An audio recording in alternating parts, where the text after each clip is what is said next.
மையம் ஊடக நேயர்களுக்கு வணக்கம்.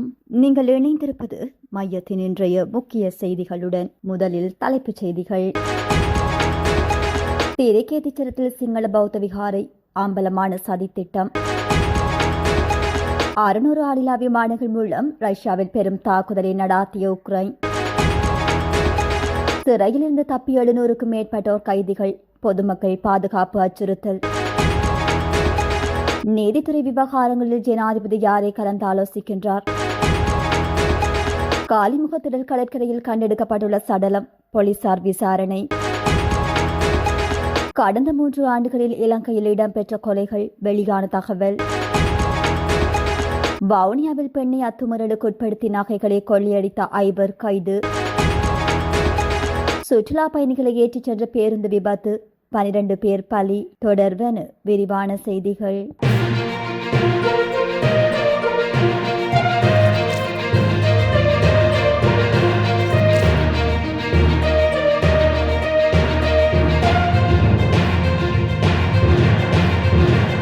திருக்கேதிச்சரத்திலும் எதிர்காலத்தில் சிங்கள பௌத்த விகாரை ஒன்றை அமைப்பதற்கான நிகழ்ச்சி நிரலில்தான் ஆலய வளாகத்திற்குள் அடாவடியாக பெயர் பலகை நாட்டியுள்ளனர் என வடக்கு மாகாண சபை முன்னாள் உறுப்பினர் சபா குகதாஸ் தெரிவித்துள்ளார்.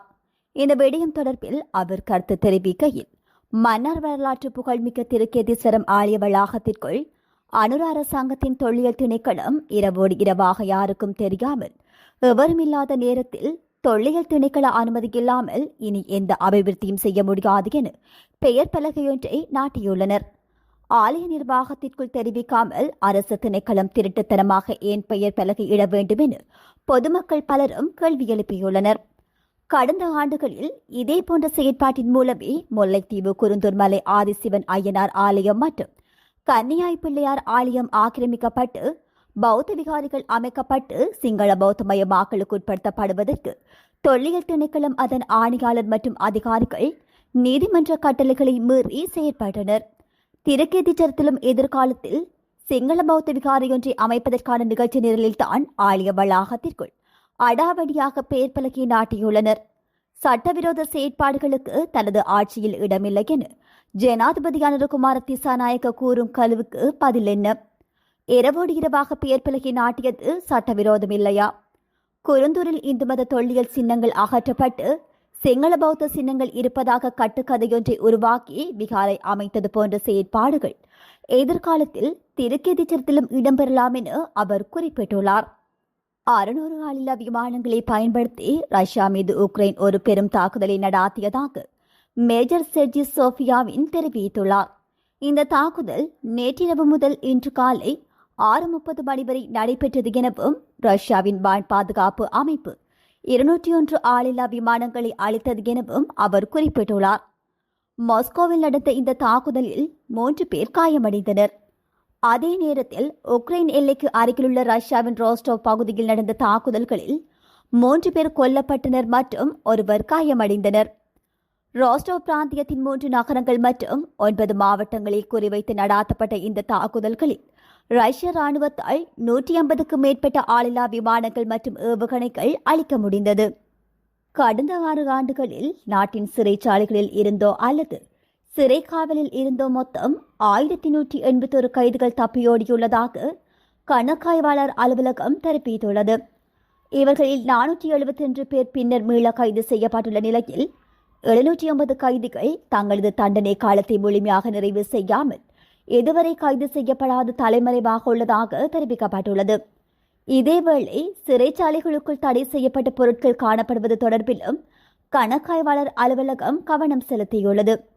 அதன்படி 2025ஆம் ஆண்டில் நாட்டின் 22 சிறைச்சாலைகளில் மேற்கொள்ளப்பட்ட சோதனை நடவடிக்கைகளின் போது 5083 கைத்தொலைபேசிகள், 4149 சிம் அட்டைகள் மற்றும் 2432 மின்கலங்கள் கைப்பற்றப்பட்டுள்ளன. தப்பியோடிய கைதிகள் இதுவரை கைது செய்யப்படாமல் இருப்பதும், சிறைச்சாலைகளுக்குள் கைத்தொலைபேசிகள் உள்ளிட்ட தடை செய்யப்பட்ட பொருட்கள் கிடைப்பதும் பொதுமக்களின் பாதுகாப்புக்கு அச்சுறுத்தலாக அமையக்கூடும் என கணக்காய்வாளர் அலுவலகம் எச்சரித்துள்ளது. எனவே சிறைச்சாலைகளில் பாதுகாப்பை மேலும் பலப்படுத்துவதுடன் தப்பியோடிய கைதிகளை விரைவாக கைது செய்வதற்கான நடவடிக்கைகளை தீவிரப்படுத்தவும், சிறைச்சாலைகளுக்குள் தடை செய்யப்பட்ட பொருட்கள் கொண்டு வருவதை தடுப்பதற்கான கண்காணிப்பினை பலப்படுத்தவும் நடவடிக்கை எடுக்க வேண்டியதின் அவசியம் சுட்டிக்காட்டப்பட்டுள்ளது. நீதித்துறையின் செயற்பாடுகள் மற்றும் அதன் வரம்பெல்லைகள் தொடர்பாக ஜனாதிபதி ஆலோசனை பெற்றுக் கொண்டதாக கூறப்படும் சிரேஷ்ட நிபுணர்கள் மற்றும் சட்ட வல்லுநர்கள் யார் என்பதை நாட்டுக்கு வெளிப்படுத்த வேண்டும் என ஸ்ரீலங்கா பொதுஜன பெரமுனவின் தேசிய அமைப்பாளரும் நாடாளுமன்ற உறுப்பினருமான நாமல் ராஜபக்ஷ வலியுறுத்தியுள்ளார். நெலும் மாவட்டத்தில் அமைந்துள்ள கட்சி தலைமையகத்தில் ஊடகங்களுக்கு கருத்து தெரிவிக்கும் போதே அவர் இந்த விடயத்தினை குறிப்பிட்டுள்ளார். நீதித்துறையின் சுயாதீனம் மற்றும் சீர்திருத்தங்கள் தொடர்பாக எடுக்கப்படும் தீர்மானங்கள் குறித்து பல்வேறு தரப்பினரின் அவதானமும் திருப்பியுள்ள பின்னணியில் இந்த செயற்பாடுகள் மிகவும் வெளிப்படைத்தன்மையுடன் நடைபெற வேண்டும் என அவர் சுட்டிக்காட்டியுள்ளார். நீதித்துறை அமைப்பில் காணப்படும் வெற்றிடங்களை நிரப்புவது மற்றும் கட்டமைப்பு ரீதியிலான மாற்றங்களை மேற்கொள்வது குறித்து நாமல் ராஜபக்ஷ கருத்து தெரிவிக்கையில் இந்த துறையில் நீண்டகால அனுபவம் கொண்ட பல நிபுணர்கள் நாட்டில் இருப்பதாக சுட்டிக்காட்டியுள்ளார். இத்தகைய சீர்திருத்தங்களின் போது இலங்கை சட்டத்தரணிகள் சங்கம், காமன்வெல்த் மற்றும் பிராந்திய சட்ட அமைப்புகளின் பிரதிநிதிகளின் கருத்துக்களை கருத்தில் கொள்வது மிகவும் முக்கியமானது எனவும் அவர் குறிப்பிட்டுள்ளார். அத்துடன் ஜனாதிபதிக்கும் சட்டத்தரணிகள் சங்கத்திற்கும் இடையிலான சந்திப்புகள் குறித்த தகவல்களை ஊடகங்களுக்கு வெளியிடும் போது இரண்டு தரப்பினரின் கருத்துக்களும் சமநிலையாக முன்வைக்கப்பட வேண்டும் என அவர் வலியுறுத்தியுள்ளார். காலிமுகத்திடலுக்கு அருகிலுள்ள கடற்கரை பகுதியில் இருந்து நபர் ஒருவரின் சடலம் கண்டெடுக்கப்பட்டுள்ளது. இவ்வாறு உயிரிழந்தவரின் ஆளடையாளம் இதுவரை உறுதிப்படுத்தப்படவில்லை எனவும் சடலத்தை அடையாளம் காண முடியாத நிலையில் சடலம் காணப்படுவதாகவும் போலீசார் தெரிவித்துள்ளனர். குறித்த நபர் இளம் சிவப்பு நிற நீண்ட கை சட்டையும் அரைக்கால் சட்டையும் அணிந்திருந்ததாக போலீசார் தெரிவித்துள்ளனர். குறித்த சடலம் பிரேத பரிசோதனைகளுக்காக கொழும்பு தேசிய வைத்தியசாலையில் பிணவரையில் வைக்கப்பட்டுள்ளது. சம்பவம் தொடர்பில் கோட்டை போலீசார் மேலதிக விசாரணைகளை முன்னெடுத்து வருகின்றனர். 2025 ஆண்டிற்காக இலங்கை காவல்துறையால் வெளியிடப்பட்ட வருடாந்திர செயல்திறன் அறிக்கையின்படி கடந்த 3 ஆண்டுகளில் இலங்கையில் 1664 கொலைகள் நிகழ்ந்துள்ளன. அறிக்கையின்படி 2023 ஆண்டில் 573 கொலைகளும், 2024 ஆண்டில் 555 கொலைகளும், 2025 ஆண்டில் 536 கொலைகளும் நிகழ்ந்துள்ளன. இந்த கொலைகளில் சுமார் 93% தீர்க்கப்பட்டுவிட்டதாகவும் அந்த அறிக்கை குறிப்பிடுகின்றது. கடந்த 3 ஆண்டுகளில் இந்த கொலைகளில் உயிரிழந்த பெண்களின் எண்ணிக்கை 317 பதிவாகியுள்ளது. அதன்படி 2023 105 பெண்களும், 2024 104 பெண்களும், 2025 108 பெண்களும் கொல்லப்பட்டுள்ளனர். இந்த 3 ஆண்டுகளில் கொல்லப்பட்ட குழந்தைகளின் எண்ணிக்கை 48 ஆகும். அதன்படி 2023 16 குழந்தைகளும், 2024 20 குழந்தைகளும், 2025 12 குழந்தைகளும் கொல்லப்பட்டனர் என அந்த அறிக்கையில் குறிப்பிடப்பட்டுள்ளது. வவுனியாவில் வீடு உடைத்து 51 வயது பெண் ஒருவரை கூட்டாக அத்துமீறலுக்கு உட்படுத்தி கொள்ளை சம்பவத்தில் ஈடுபட்ட 5 கைது செய்யப்பட்டுள்ளதுடன் திருடப்பட்ட பொருட்களும் காவல்துறையினரால் கைப்பற்றப்பட்டுள்ளது. கடந்த 8ஆம் தேதி வவுனியா மடுக்கந்தை பைலகுளம் பகுதியில் உள்ள வீடு ஒன்றை உடைத்து சிலர் அங்கிருந்த வாகன சாரதி மீது வாள்வெட்டு தாக்குதலை மேற்கொண்டுவிட்டு வீட்டு உரிமையாளரான 51 வயது பெண்ணை வாயால் பிளாஸ்டரால் ஒட்டி கைகளை பின்பக்கமாக கட்டி அவர் அணிந்திருந்த நகைகளை கலற்றி எடுத்துவிட்டு மூவரும் சேர்ந்து கூட்டாக அத்துமுறலுக்கு உட்படுத்தினர். பின்னர் வீட்டில் மறைத்து வைத்திருந்த 80 லட்சம் பெறுமதியான ரத்தினக்கல், 56 லட்சம் பெறுமதியான 15 பவுனுக்கு அதிகமான தங்க நகைகள் மற்றும் 5,70,000 ரூபாய் பணம், காணி மற்றும் வீட்டு பத்திரங்களின் பலவற்றை திருடிச் சென்றுள்ளனர். பாதிக்கப்பட்டவர்கள் சார்பாக வவுனியா தலைமை காவல் நிலையத்தின் குற்ற தடுப்பு பிரிவிற்கு கிடைத்த முறைப்பாட்டை அடுத்து விரைந்து செயல்பட்ட காவல்துறையினர் ஆபத்தான நிலையில் இருந்த பாதிக்கப்பட்ட பெண்ணை மீட்டு வவுனியா வைத்தியசாலையின் அவசர சிகிச்சை பிரிவில் அனுமதித்தனர்.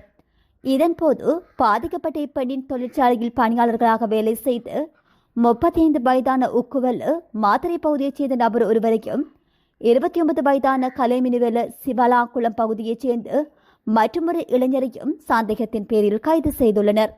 அதனைத் தொடர்ந்து நேற்றைய தினம் குறித்த சம்பவத்துடன் தொடர்புடைய மேலும் 3 கைது செய்யப்பட்டுள்ளனர்.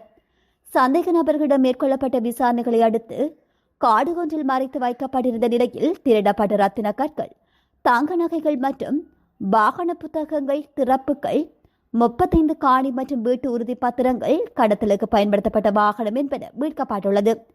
குறித்த கைது நடவடிக்கை வவுனியா தலைமை காவல் நிலைய பொறுப்பதிகாரி RMGS ரத்னாலன வழிகாட்டலில் வவுனியா குற்ற தடுப்பு பிரிவின் பொறுப்பதிகாரி லங்கா சிங், பதில் பொறுப்பதிகாரி ஆர் பந்துல தலைமையில் காவல்துறை சார்ஜென்ட்டுகளான சந்தன கேரத், பிரியங்கர, உபாலி, சம்பத் ஆகியோர் அடங்கிய போலீஸ் குழுவினரால் மேற்கொள்ளப்பட்டுள்ளது.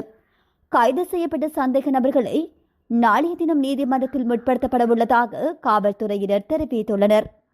ஹங்கேரியின் கிழக்கு பகுதியில் உள்ள M3 அதிவேக நெடுஞ்சாலையில் போலந்து சுற்றுலா பயணிகளை ஏற்றிச் சென்ற பேருந்தொன்று விபத்துக்குள்ளானதில் 12 பேர் உயிரிழந்துள்ளனர். குறித்த பேருந்தானது வீதியை விட்டு விலக்கி பள்ளத்தில் கவிழ்ந்து விபத்துக்குள்ளானதாக தெரிவிக்கப்படுகின்றது. அத்துடன் இந்த விபத்தில் 10 பேர் கடுமையாக காயமடைந்துள்ளதாக மேலும் தெரிவிக்கப்பட்டுள்ளது. செர்பியாவில் இருந்து போலந்து நோக்கி பயணித்த இப்பேருந்தில் 57 பயணிகளும் 2 சாரதிகளும் இருந்ததாக போலீசார் தெரிவித்துள்ளனர். விபத்து நடந்த இடத்திலேயே 11 பேர் உயிரிழந்ததுடன் மற்றொருவர் மருத்துவமனையில் சிகிச்சை பலனின்றி உயிரிழந்துள்ளார். மேலும் 37 பேர் லேசான காயங்களுக்கு உள்ளாகியுள்ளனர். சாரதி தூங்கிய மீனாலேயே இப்பேருந்து வீதியை விட்டு விலக்கி விபத்துக்குள்ளாகி இருக்கலாம் என ஆரம்பகட்ட விசாரணைகளில் தெரியவந்துள்ள நிலையில் பேருந்தின் சாரதி போலீசாரால் கைது செய்யப்பட்டுள்ளார்.